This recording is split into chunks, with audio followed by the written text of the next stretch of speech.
সকালবেলায় বাড়ি থেকে বার হয়েছিলাম কাজে, বাড়ি থেকে 10 কিলোমিটার দূরে। তো কাজে আসতে আসতে রাস্তায় আমার মোটর সাইকেলটা খারাপ হয়ে যায়। এই যে আমার মোটর সাইকেল, গ্যারেজে ফোন করলাম যে গাড়ির সমস্যা কি কি হচ্ছে বললাম। গাড়ি স্টার্টই নিচ্ছে না, প্রায় 10-15 মিনিট ধরে দাঁড়িয়ে আছি, গাড়ি স্টার্টই নিচ্ছে না। গ্যারেজে ফোন করে বললাম, যে গ্যারেজে আমি গাড়ি কন্টিনিউ সারাই সেই গ্যারেজে ফোন করে প্রবলেম বললাম। তো গ্যারেজ মালিক একটা সলিউশন দিল যে এরকম করে কোনো রকম স্টার্ট করে গ্যারেজে আসো, তারপরে গাড়ি ঠিক করে দিচ্ছি। গাড়িতে তেলও আছে, 1 দাগ তেল আছে দেখাচ্ছে, তারপরেও গাড়ি স্টার্ট নিচ্ছে না, বন্ধ হয়ে গেছে রাস্তায়। ওই জন্য গাড়ি ঝেঁকাচ্ছিল, আস্তে আস্তে ঝেঁকাতে গাড়িটা স্টার্ট বন্ধ হয়ে গেল, তো আর স্টার্টই নিচ্ছে না। তো গ্যারেজ মালিক আমাকে বললো যে ট্যাঙ্কির মুখ খুলে ফুঁ দিয়ে দেখতে যে তেলের যে লাইন আছে, এই যে এইখানে যে তেলের চাবিটা আছে না, এখানে যে পাইপটা থাকে, এই পাইপটা বললো টেনে খুলে দেখো তেল বেরোচ্ছে কিনা। তো টেনে খুলতে গিয়ে পাইপটা গেল ছিঁড়ে, পাইপ ছিঁড়ে যাওয়ার পরেও তেল বার হচ্ছিল না। তাই আমার বন্ধুকে তেল আনতে বলেছি ফোন করে। এই যে তেল নিয়ে চলে এসেছে। এই যে আমার বন্ধু আর ভাইপো দুজন মিলে তেল নিয়ে এসছে। তেল শেষ হয়ে গিয়ে নাকি? আরে না, তাহলে গাড়ি গত পরশুদিন থেকে সে ঝিকুছে, বুঝলে? তাহলে তেল কম আছে। তেল কম নাই, তেলও আছে। ফাইনালি গাড়িতে তেল ভরা শেষ হলো। পাইপটা গোপাল বললো টেনে খুলতে গিয়ে পাইপটাকে ছেড়ে দিয়ে বসেছিল। এবার বেলেট নিয়ে এসে এটা কাটো, কেটে লাগাবো, ওই জন্য বললাম বেলেটটা নিয়ে আসতে।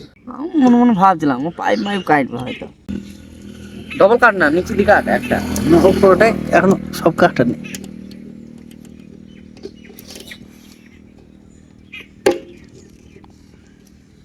গেল ফরম গেল ছেটে। আমি গোপালকে তখনই বলছিলাম আমি খুলতে পারবো, বলছি খোলা সহজ, লাগানো এই খোলা কঠিন, লাগানো সহজ। সত্যি তো 5-5 কি ঠিকই বলছে। এই আরেকবার দেখে তেল বেরিয়ে কিনা। হ্যাঁ এবার তেল বেরিয়েছে, তার মানে তেল কি ছিল না নাকি? তেল বেরিয়েছিল না তখন তো তেল ফুঁ মাইলে বেরিয়েছিল, নাহলে বেরিয়েছিল না। গোপাল বললি ফুঁ দিয়ে দেখো, তো ফুঁ দিয়ে দেখলাম বেরিয়েছিল। ফাইনালি তেল পাইপ লাগানো কমপ্লিট হলো। চলো চলো চলো চলো চলো টান মারো। তো বন্ধুরা তেল নিয়ে এসেছিলো আমার বন্ধু, তেল গাড়িতে ভরলাম, ভরে চাবি মরে দিয়ে দেখছি তেল বার হচ্ছে। মনে হয় গাড়িতে তেলই কম ছিল, ওই জন্য স্টার্ট হয়তো বন্ধ হয়ে গেছিলো। তো এখন দেখি স্টার্ট নেয় কিনা, গাড়িটা নিউট্রাল করে করলাম, দেখি স্টার্ট নেয় কিনা। দেখি তাও স্টার্ট নিচ্ছে না। এই যে দেখুন, আমি স্টার্ট দিচ্ছি অথচ স্টার্ট নিচ্ছে না। গাড়ি গ্যারেজে নিয়ে যেতে হবে, আজ কাজে যাওয়া যাবে না, কিছু করার নেই।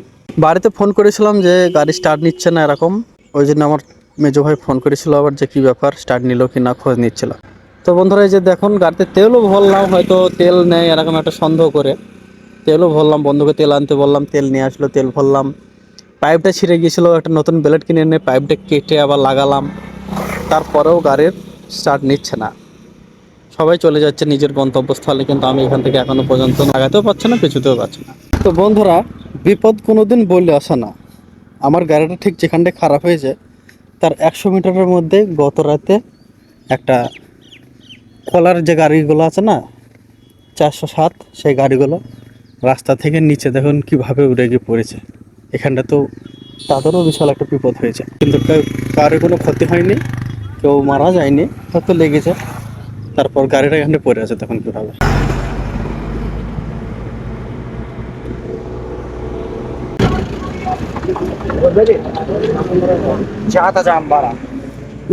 উড়ে গেছে নাকি একবারে?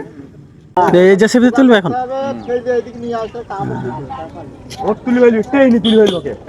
জেসিবি তুলে ফেলবে, ও তো হালকা গাড়ি।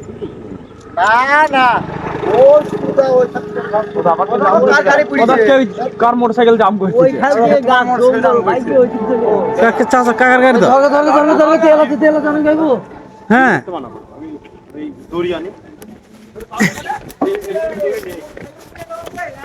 আরে তুমি একজনের বিপদ দেখতে আসো, তোমার গাড়িতে পড়ে গেছে। ধরো ধরো ধরো ধরো, তেল তো সব।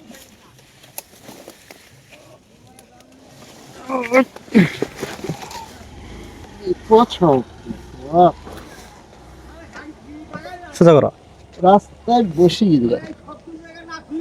হ্যাঁ নরম বৃষ্টি হয়েছে, নরম মাটি, তেলের ঢপ সব কায়ত হয়ে গেছ তো। তেলে বুঝাই।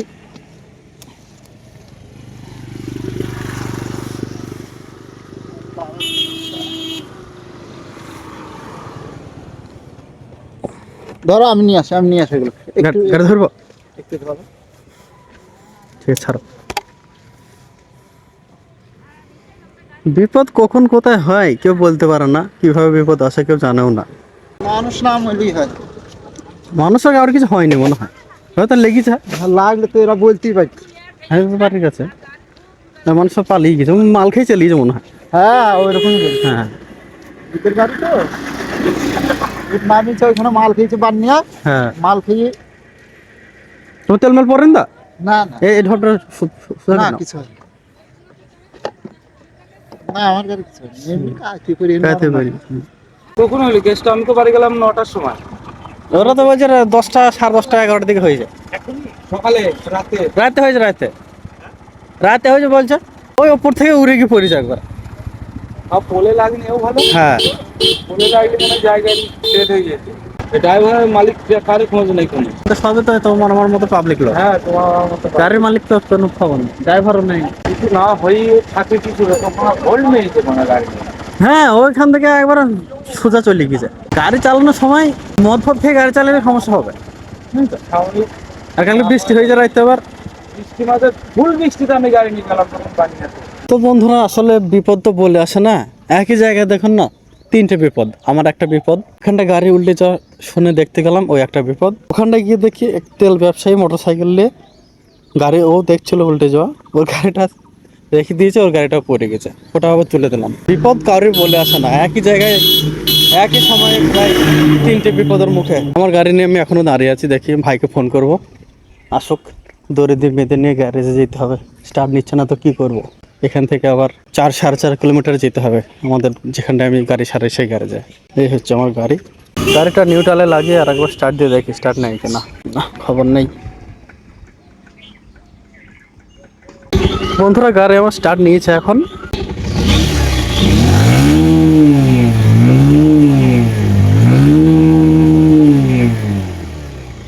চল্লিশ 45 মিনিট অপেক্ষা করার পর গাড়ি স্টার্ট নিয়েছে। গ্যারেজে নিয়ে যাই, দেখি গাড়িটা সারাই, সেরই বাড়ি যাবো, আজকে আর কাজ হবে না।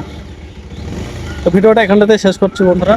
ভিডিওটি শেষ পর্যন্ত দেখার জন্য অনেক অনেক ধন্যবাদ। ভালো থাকবেন, সুস্থ থাকবেন। আর ভিডিওটি ভালো লাগলে অবশ্যই একটি লাইক করবেন এবং একটি গঠনমূলক কমেন্ট করে সঙ্গে থাকবেন।